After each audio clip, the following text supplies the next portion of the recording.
Hey everybody, Michael Snyder here, Pacific Northwest Weather Watch. Today is March 19th, and right now we are looking at the mid-level water vapor loop, and you can see this frontal system moving across Pacific Northwest. Going to bring some precipitation for much of the area today and some areas on in through tonight. We'll take a look at that and the timing of it. We'll look at our extended forecast as well. Looks like we're going to remain cooler towards the end of the week coming up here, but we might get one more warm day towards the midweek period here. We'll take a look at that as well. So looking at this 24-hour max temps, look at Seattle, 65 degrees, felt very warm yesterday. Look at Olympia, hit 66, Tacoma 65 as well. Port Angeles down towards 56 out there. This is showing Seattle here 65. You can see finally above average there, about 10 degrees so, and I don't know why they're having the problems filling in some of these temperatures, and there's some missing data, but is what it is. You can see the record highs sit back in 2019. A lot of you probably remember that one, 76, 79, and 79 in three back-to-back days. What a treat that would be. So now we're looking at somewhere up towards 18,000 feet, 500 millibars here. You see Washington, there's BC, Oregon, California. If you look here, you see the trough over the Gulf of Alaska there. We put that into motion. There goes the weak system impacting us right now and bringing precipitation in that cloud shield across the region this morning and today. Stronger storm moves down into California here. But then we continue to get this troughing here into the Pacific Northwest towards the end of the week. Pretty cool upper level trough moving down across the area, and then potentially more after that. We'll worry about that as we get a little bit closer to that, as it looks like we're going to remain active here across much of the Pacific Northwest. This is looking at precipitation, and this is looking at type also. You can see the precipitation starting across western Oregon earlier. By the time you get towards about 5 p.m., some precip making its way into southwest Washington, pretty much encompassing all of western Oregon at this point, getting some snow across some of the Cascades, and as you go on through tonight, you can see that snow moving up across the Cascades, and some moderate rain across western Washington as well. Might even get some rain on into eastern Washington there. Some snow for the higher terrain of eastern Oregon. Hopefully can help bust that drought a little bit out there. And then you can see that stronger storm pivot down through California and kind of leaving us in its wake. We might get a warm day Wednesday here. We'll dry out there a bit before next system starts to knock on our door. By the time we get in towards Thursday and Friday, as we get some cooler air aloft moving down over the Pacific Northwest. We'll look at that detail here as well in the upcoming days also, as some of this energy continues to drop down towards California in the 10-day period. Now looking at things a little bit more closely here.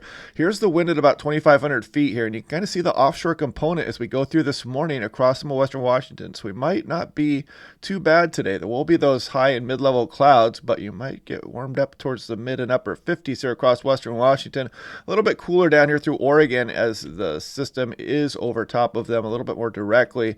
But by the time you get towards this afternoon and tonight, you'll see that southerly flow move all the way towards the Puget Sound. Low pressure off the coastline there, and that will cool things down across much of the region as we go on in towards Monday.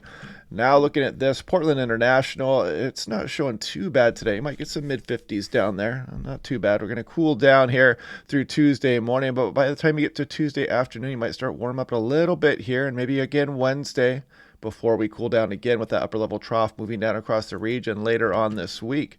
Now this is looking at 6-hour max temperature multiple runs. So it goes back in time here. You can see these each individual slices here. You're going back 12 hours with each one of these. The one I showed you previous there was just the 0Z or the 06 run. It was just one run. This is multiple runs here, and you can kind of see how the trend of the temperatures goes over the days. So you can see this would be back on March 14th early in the morning there, and this one here would be March 18th about 5 p.m. shown here. Now, if we look at that on Seattle, I'll show you what I mean. So you can see by the time we go towards Wednesday, the model's been trending upwards a little bit here for Wednesday. We might get some upper 50s out of that. Not a bad day there before we start to cool back down again as we go through the weekend and on into following week with some troughing overhead. But now watch this. Again, this is a multiple run trend. This goes back in time. If you look at this is just the 06 run, and then there's 50 individual ensemble members that are running here as well. We tweak their initial conditions a little bit and allow those models to run out, and then we kind of get a better idea, or we get a higher confidence on a forecast. So you can see the Wednesday time frame here, Wednesday afternoon. We might get some temperatures up towards 60 degrees again before we cool back down as we go on in through Thursday and Friday shown there. And this is the precipitation for Seattle. This is again looking at those 50 ensemble members on the 06Z, which is about 11 p.m. Seattle time. And you can see maybe about 1/3 of an inch here for Seattle. And then again, as we go on later through the week, and maybe a nice day in here on Wednesday or so as we go through this week upcoming. This is Portland, similar thing here, the 06Z. You get all those 50 ensemble members. So you can see the differences as we tweak those initial conditions and then run them out. You can see the differences in the amount of precipitation in each individual one. And then the green line here is the mean of all those totals there. And the control run is the blue line. And that's the one that we don't change the initial conditions on and we let it run by itself. Those are the conditions that we best understand them to be. So you can see that control run showing up towards 4/10 of an inch there, but pretty good agreement between the mean and the control run as we go through these next two systems for the Pacific Northwest coming up here. Not a washout, but not, those aren't bad totals here, getting up toward over 1/3 of an inch towards 4/10 of an inch. This is the 6 to 10 day temperature outlook for the West. We are still going to be below average, most likely here through March 28th. This is 6 to 10 day precip here. Above average signal exists. 8 to 14 day goes all the way through April 1st now. It's almost April.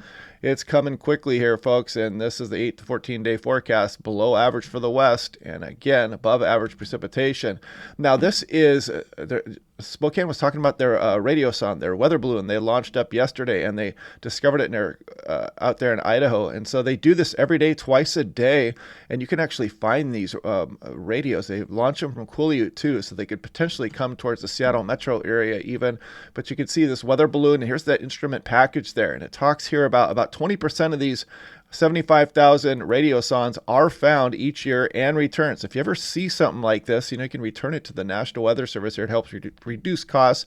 It can be reused, for example, here. And here's an example of somebody launching those weather balloons there. And they know when these things pop, and they have a general idea where it's going to land based on the winds aloft. And they know kind of which direction it goes by the weather models that we often look at here on this page also. So kind of thought that was interesting. If you guys ever find anything like this, be sure to return it to the National Weather Service. And it's kind of interesting. So maybe a little fun little treasure hunt for you out there if you're trying to look at the winds aloft and you find out where they launch these balloons from. But anyway, yeah, here goes this system kind of putting an end to our warm weather here across Pacific Northwest. We may get a little bounce back midweek here, but then we're going to turn cold again, or at least cool again here across Pacific Northwest through the end of the week and potentially on in through next week as well. So anyway, click like and subscribe. If you guys need a weather station, check out that Weather Flow by Tempest. It's a really good weather station, affordable option, no batteries involved. Sets itself up. The app is really great. I really like it. I'm pleasantly surprised by the system. So anyway, I hope you guys are having a good day, and we'll do this again tomorrow, and I'll talk to you guys then.